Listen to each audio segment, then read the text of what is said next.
Para a nossa mensagem desta noite, quero que vocês abram comigo no capítulo 21 de Lucas. O capítulo 21 de Lucas é o terceiro livro do Novo Testamento. E começando no versículo 7. E perguntaram-lhe dizendo: Mestre, mas quando serão estas coisas? E que sinal haverá quando estas coisas estiverem para acontecer? E ele disse: Acautelai-vos, para que não sejais enganados, porque muitos virão em meu nome, dizendo: Eu sou o Cristo, e o tempo está próximo. Não vades, pois, após eles. Mas quando ouvirdes de guerras e tumultos, não vos assusteis. Porque é necessário que isso aconteça primeiro, mas o fim não será logo. Então disse-lhes: Levantar-se-á nação contra nação, e reino contra reino, e haverá grandes terremotos em vários lugares, e fomes e pestes. Haverá também coisas espantosas e grandes sinais do céu. Mas antes de todas estas coisas, lançarão as mãos sobre vós, e vos perseguirão, entregando-vos às sinagogas e às prisões, conduzindo-vos à presença de reis e governadores, por causa do meu nome. Os discípulos haviam perguntado: Quando será o fim do mundo? Qual será o sinal da tua vinda? Eles acreditavam que Jesus Cristo viria novamente e que haveria o fim de uma era, não o fim da terra, nem o fim do mundo como pensamos, mas do cosmos, o sistema mundial dominado pelo mal. Então, há um versículo peculiar, um dos menores da Bíblia, lá em Lucas 17:32, começando no versículo 28. Ele diz: Da mesma forma que foi nos dias de Ló, comiam, bebiam, compravam, vendiam, plantavam, edificavam. Mas no mesmo dia em que Ló saiu de Sodoma, choveu fogo e enxofre do céu e destruiu a todos. Assim será no dia em que o Filho do Homem se manifestar. Naquele dia, quem estiver no eirado, tendo seus bens em casa, não desça para os levar, e quem estiver no campo, não volte atrás. Lembrai-vos da mulher de Ló. Esse é o meu texto para esta noite. Lembrai-vos da mulher de Ló. Agora, por que Jesus diria algo assim? Que coisa estranha para ele dizer: Lembrai-vos da mulher de Ló. E então, em 2 Pedro, no 3º capítulo, a Escritura diz: O dia do Senhor virá como um ladrão de noite, no qual os céus passarão com grande estrondo, e os elementos ardendo se desfarão, e a terra e as obras que nela há se queimarão. E você pode perguntar: Billy, você acha que essas coisas vão acontecer? Bem, vamos voltar e estudar o porquê de Jesus ter dito: Lembrai-vos da mulher de Ló. Tudo começou com Abraão. Abraão foi chamado por Deus. Ele era amigo de Deus. Ele foi um grande homem de Deus. Ele era um grande homem de fé. E quando Deus lhe disse certa vez para levar seu único filho Isaque e oferecê-lo no Monte Moriá como sacrifício, Abraão obedeceu. Ele estava prestes a sacrificá-lo quando Deus parou sua mão no ar, no momento em que a faca estava prestes a descer. Deus o estava testando para ver o quanto Abraão realmente amava e obedecia a ele. Abraão viajou por todo o Oriente Médio. Começou em Ur, próximo de onde atualmente ocorreu a guerra entre o Iraque e o Irã. Depois foi para Harã com seu pai, Terá, seguiu para Canaã, desceu ao Egito, retornou a Betel e continuou indo e vindo por todo o Oriente Médio. Ele se tornou muito rico, possuindo grandes rebanhos de gado e ovelhas. Abraão tinha consigo seu sobrinho Ló, e sua esposa se chamava Sara. Mas há um perigo nos bens e na prosperidade. Abraão se tornou rico, e a prosperidade frequentemente traz pobreza espiritual. Abraão cometeu alguns pecados diante do Senhor, mas corrigiu suas falhas, confessou seus erros e Deus o perdoou. A Escritura diz em Eclesiastes 6: Há um homem a quem Deus deu riquezas, bens e honra, e nada falta à sua alma. E Jesus disse: É mais fácil um camelo passar pelo fundo de uma agulha do que um rico entrar no reino dos céus. Agora, quem são os ricos? As pessoas que vivem na Europa, na América, no Reino Unido, na Irlanda ou nessa parte do mundo são consideradas ricas, se comparadas com os padrões de muitos outros países. Mesmo que tenhamos roupas para vestir e sapatos para calçar, já somos considerados ricos. E Jesus disse que será muito difícil para uma pessoa rica entrar no céu. Por quê? Por causa de todas as tentações e perigos que a riqueza traz. Agora, Ló também se tornou rico. Abraão era rico, e Ló também. Eles decidiram se separar porque seus servos estavam brigando entre si.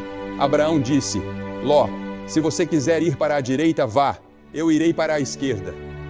Se você quiser ir para a esquerda, eu irei para a direita. Você escolhe. Então, Ló olhou para o vale e viu as bem irrigadas planícies do Jordão. Ele também viu Sodoma, e sua esposa e família provavelmente o incentivaram. Então ele escolheu ir para Sodoma. Sodoma, uma cidade perversa. Imagine tudo o que vem à sua mente quando você pensa em Wall Street, Las Vegas, Soho em Londres, a Reeperbahn em Hamburgo, ou o bairro da Luz Vermelha de Amsterdã. Reúna tudo isso em uma só imagem, e você terá o que Sodoma era naquela época. Ezequiel, o profeta, certa vez disse: Eis que esta foi a iniquidade de Sodoma, o orgulho. Sodoma era muito orgulhosa. Eles excluíram Deus. Estavam orgulhosos de si mesmos e das coisas que haviam feito. E então, diz o texto, estavam cheios de pão e com abundância de ociosidade, tanto ela como suas filhas. Em outras palavras, tinham tudo o que precisavam para viver com lazer e conforto. No entanto, não fortaleceram a mão dos pobres e necessitados. Ignoraram os pobres, os necessitados e os oprimidos do mundo. Muitas vezes, nós também ignoramos os necessitados. Ignoramos pessoas de outras raças. Ignoramos aqueles que sofrem com a fome na África. Ou talvez não os ignoremos completamente, mas não fazemos o suficiente. Não tanto quanto poderíamos fazer. E Deus vai nos responsabilizar por isso. Eles eram altivos e cometeram abominações diante de Deus. Em outras palavras, eram orgulhosos, soberbos, ricos, tinham tudo, mas negligenciaram os pobres e os oprimidos do mundo. E Deus disse: o julgamento virá. Em Lucas 17, como lemos, como aconteceu nos dias de Ló, comiam, bebiam, compravam, vendiam, plantavam e edificavam. Mas no dia em que Ló saiu de Sodoma, choveu do céu fogo e enxofre, e destruiu a todos. Assim será no dia em que o Filho do Homem se manifestar. Ouçam isso, assim será. Será como nos dias de Noé, como nos dias de Sodoma. Assim também serão os dias que antecederão a volta de Cristo. Sim, eu acredito que a Bíblia ensina, em mais de 300 lugares no Novo Testamento, que Jesus Cristo voltará. Essa é a esperança que pulsa no coração de todo verdadeiro crente. Cristo ressuscitou dentre os mortos.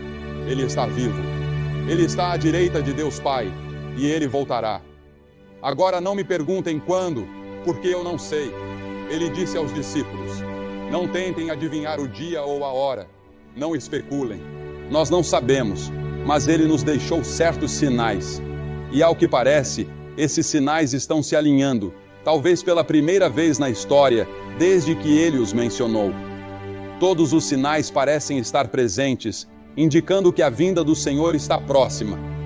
Não sabemos com certeza, mas parece que sim. Porque uma das coisas que ele disse foi que o Oriente Médio estaria em turbulência. Ele falou sobre pestilências. Vejam tudo o que está acontecendo com as pestilências. Ele disse que o mundo inteiro estaria em tumulto. Observem o terrorismo no mundo, os enormes investimentos em armas e exércitos ao redor do globo. Todas essas coisas, ele disse, são sinais de que a vinda do Senhor está próxima. Porque veja, o mundo se destruiria se Deus não interviesse. Mas acredito que a Bíblia ensina que Deus tem outros planos para a humanidade. Eu acredito que Cristo voltará e que o reino de Deus triunfará. E aqueles de nós que conhecem a Cristo e têm o reino de Deus dentro de si, reinaremos com Cristo. Estou ansioso por aquele dia em que Ele voltará. Ele disse: 2 estarão numa cama, um será levado e o outro será deixado. 2 podem estar voando em um avião, um será levado e o outro deixado. O caminho para o Armagedom é semelhante ao caminho para a destruição de Sodoma, disse Jesus. Agora observe, eles tinham uma falsa sensação de segurança. Nós também temos uma falsa sensação de segurança. Confiamos em nossa força econômica e em nosso poderio militar. Tudo isso pode desaparecer num instante. Isaías, no capítulo 31, versículo 1, diz: Ai dos que descem ao Egito em busca de ajuda, que confiam em cavalos e colocam sua esperança em carros de guerra, mas não olham para o Santo de Israel, nem buscam ao Senhor. Eles não olham para Deus. Nós não buscamos ao Senhor. Confiamos em outras coisas, em nossos dólares e libras, em nosso poder militar. Mas essas coisas não nos salvarão. Precisamos de Deus. Precisamos buscar ao Senhor. É isso que Isaías estava dizendo. Além da falsa sensação de segurança, eles estavam envolvidos em prazeres pecaminosos. Haviam se tornado insaciáveis. Nós também somos assim. E a Bíblia adverte: o triunfo dos ímpios é curto, e a alegria do hipócrita dura apenas um momento. É apenas um momento no tempo. A Bíblia diz em Provérbios 14: há caminho que parece certo ao homem, mas no final conduz à morte. Parece certo seguir por esse caminho, mas o fim é a morte. Deus diz: até mesmo no riso, o coração sente dor, e a alegria pode terminar em tristeza. Mesmo quando você ri, às vezes não sente tristeza? E quando você lê os jornais ou assiste ao noticiário, com todos os assassinatos e atrocidades que estão acontecendo, você se pergunta: como isso pode estar acontecendo? A Escritura diz que o povo de Sodoma estava ocupado demais para Deus. Estavam ocupados demais ganhando a vida e desfrutando seus prazeres para dedicar algum tempo a Deus. E assim somos nós. Não damos a Deus o primeiro lugar em nossas vidas.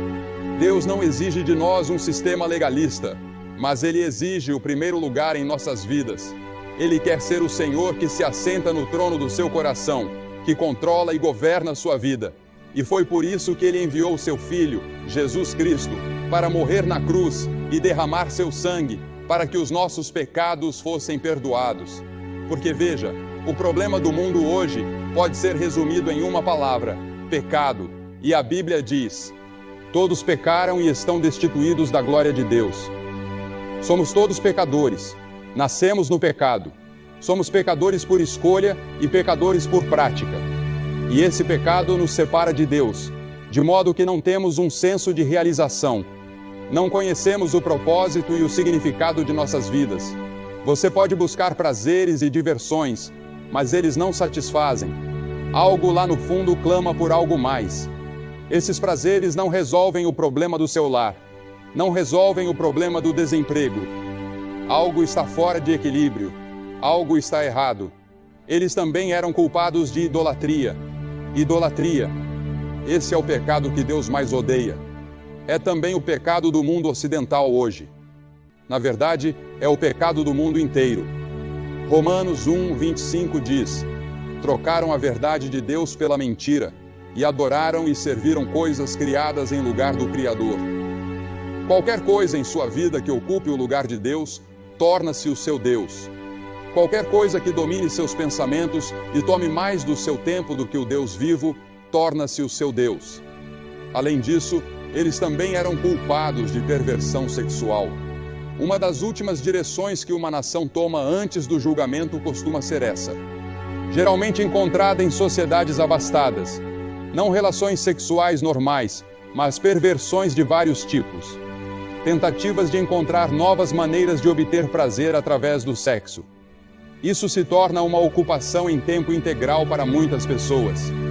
Basta ir a uma banca de revistas hoje e você verá uma infinidade de publicações dedicadas a isso, tentando encontrar algum novo ângulo, alguma nova abordagem. Agora, no meio de tudo isso, em Sodoma, vivia Ló. Ele havia escolhido Sodoma como seu lar, e as Escrituras dizem que ele era infeliz e estava atormentado. O problema de Ló era que ele tinha um pé no reino de Deus e o outro pé num mundo pecaminoso. Ele estava preso entre os dois. Ele não era feliz no mundo pecaminoso. e também não era feliz no reino de Deus. E muitos de vocês são assim. Vocês frequentam a igreja, são membros de uma igreja, acreditam em Deus com a cabeça. Às vezes leem a Bíblia e têm uma aparência religiosa, mas lá no fundo, sabem que seus corações pertencem ao mundo, ao cosmos, a este sistema mundano dominado pelo mal. Muitos de vocês têm uma herança cristã. Seus pais eram cristãos. Vocês aprenderam sobre a Bíblia na escola. Mas agora, vocês são homens ou mulheres do mundo, ou jovens, mas nunca se sentem plenamente satisfeitos com seu relacionamento com Deus. Algo está errado, algo está faltando, algo está perdido. Vocês sabem o que é. Talvez nunca tenham nascido de novo. Talvez nunca tenham realmente recebido Cristo de forma total e completa como seu Senhor e Salvador. E nesta noite, nesta última noite dessa grande missão, esta é a sua noite de fazer esse compromisso. Nós temos esperança em Cristo. Nós temos algo a oferecer às pessoas. Um novo dia, um novo reino, um novo mundo. Um novo mundo está para nascer. Um novo céu e uma nova terra. E nós faremos parte disso porque estamos no seu reino. Jeremias chorou por Jerusalém porque viu que o julgamento estava chegando e ele foi chamado de o profeta chorão. Jesus chorou por Jerusalém 700 anos depois e disse: Jerusalém, Jerusalém, quantas vezes quis eu ajuntar teus filhos, como a galinha ajunta os seus pintinhos debaixo das asas, e não quisestes. Agora o julgamento está vindo sobre ti. Deus avisou Sodoma. Ele enviou 2 mensageiros para alertá-los, mas a esposa de Ló não acreditou. Ló acreditou. Os mensageiros alertaram. A esposa de Ló foi avisada: não olhe para trás. Mas ela não creu. Ela olhou para trás e se transformou numa estátua de sal, exatamente como tinha sido avisada. A ira de Deus foi derramada sobre Sodoma. A esposa de Ló, assim como Abraão, sabia que isso estava chegando. Abraão orou e disse: Senhor, se encontrares 50 pessoas justas em Sodoma, pouparás a cidade. Deus disse: sim. Abraão perguntou: e se forem 45, e 30, e 20, e 10? E Deus respondeu: sim. Mas não havia nem mesmo 10 pessoas justas, 10 pessoas totalmente comprometidas com Deus. Assim, o julgamento veio. Agora, qual é a lição que aprendemos com essa declaração? Lembrem-se da esposa de Ló. Por que Jesus disse isso? Primeiro, lembre-se de que ela era a esposa do sobrinho de Abraão. Ela viveu na tenda de Abraão muitas vezes e viu o poder de Deus. E a quem muito é dado, muito será exigido. Em segundo lugar, lembre-se do que um casamento errado pode causar.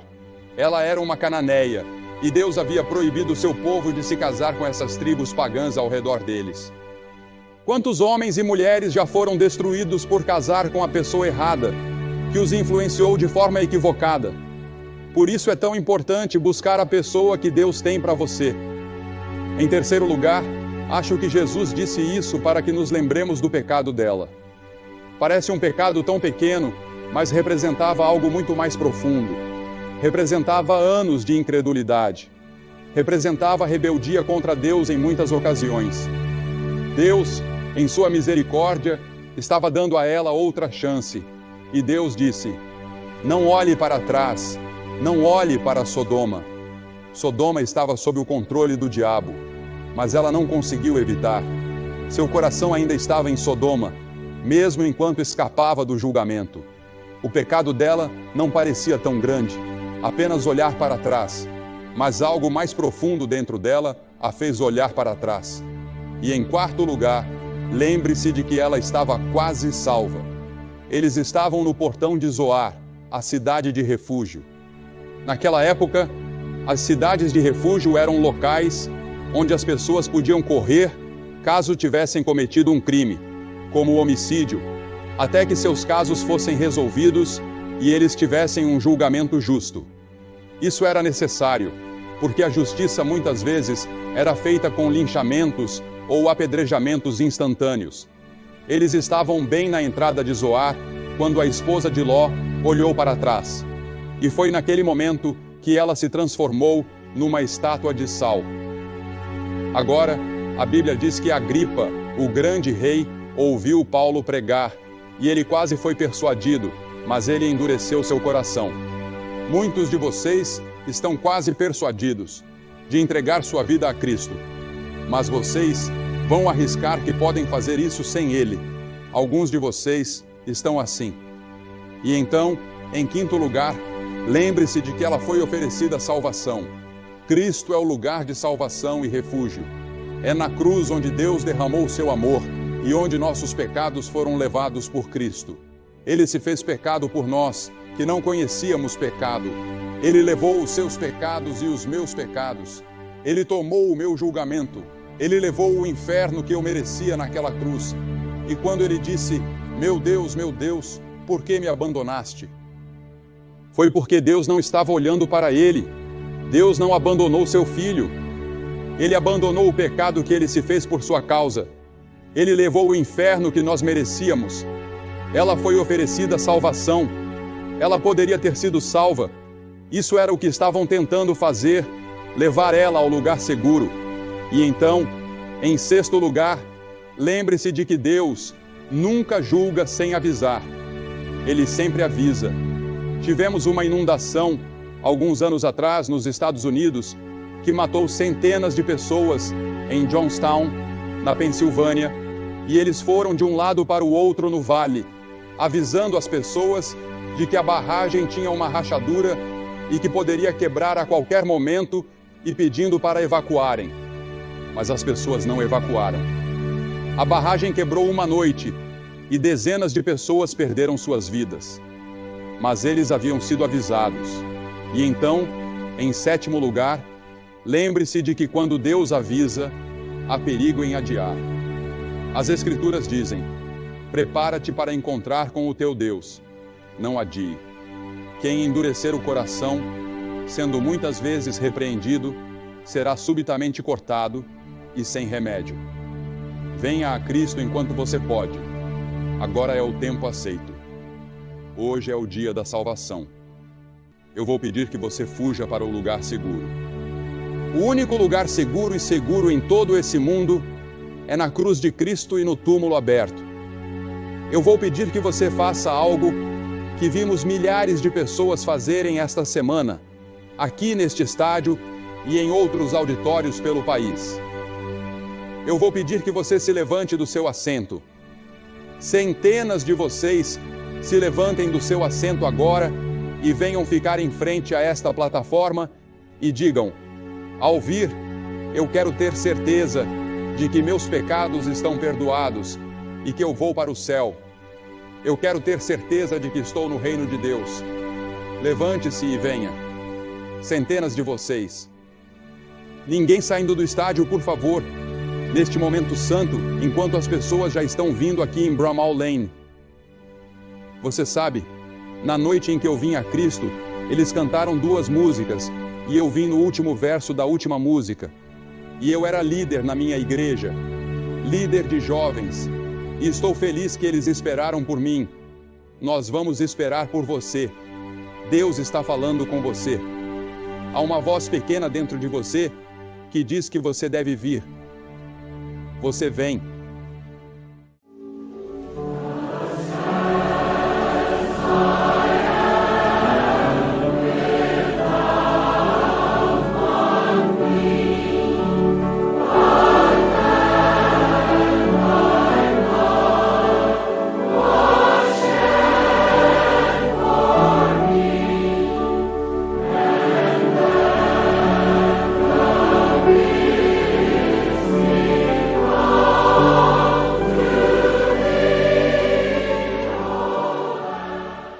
Você que está assistindo em outras partes do mundo, levante-se e muitas pessoas se ajoelham ao lado de seus televisores e fazem seus compromissos.